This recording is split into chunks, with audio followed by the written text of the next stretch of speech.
Hardly any drivetrain technology has defined Audi so considerably. I simply like the idea of developing a vision for a car in a form that didn't yet exist at that time, and to show the world that we could do it better. The all-wheel drive idea made automotive history for Audi.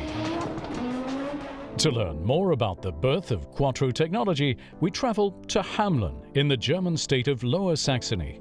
Here, in a small industrial town, lives the man who 35 years ago was head of pre-development at Audi and the originator of Quattro drive technology. In Ingolstadt, the head of chassis development comes to Walter Tresser and raves about the great handling of a VW Iltis, an off-road vehicle. He made the offhand comment that if we had the Iltis with more engine power, we would outshine all the rest. That was his vision, to have an Iltis that would have superior driving characteristics in snow. I was more of the opinion that we should make a sporty passenger car, a coupe, a two-seater or a 2+2, great performance and four-wheel drive. And then I won out in the end with my idea. In February 1977, Tresser and his 12-man team began to develop the first Audi with permanent all-wheel drive. 6 months later, in November 1977, the first Audi Quattro is finished, the UR Quattro. In-house, the car is called the A1. The A stands for all-wheel, the 1 for the first all-wheel model. The car is a modified Audi 80 with slightly lengthened wheelbase and a 5-cylinder turbocharged engine with 200 horsepower. Walter Tresser and his colleagues clock up lots of test drive kilometers before presenting the new driveline technology to Ferdinand Piëch, the chief technical executive with overall responsibility for the project. Piëch was behind the wheel at one of our first prototypes, and when the car came to a stop at the Turascher Hohe mountain pass, local people were there fitting snow chains. And then, while assembling the snow chains, the locals kept glancing at the Quattro with its summer tires with expressions of pity on their faces. They fitted snow chains, and then Piëch just sped off with summer tires through the swirling snow.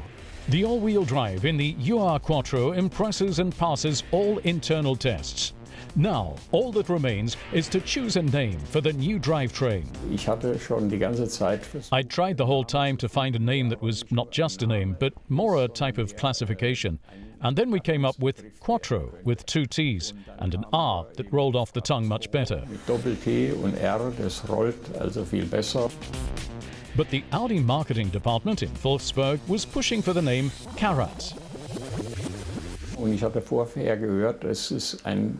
Before that, I had heard about this perfume from 4711, a simple cologne for women. When the name Karat was presented in this meeting, I said, surely you don't want to name this beautiful car after an ordinary woman's cologne.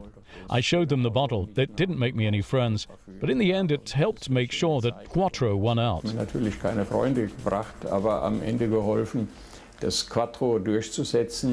Walter Tresser prevails for the second time, and as a result, the Audi Quattro with permanent all-wheel drive made its world premiere in March 1980 at the Geneva Motor Show.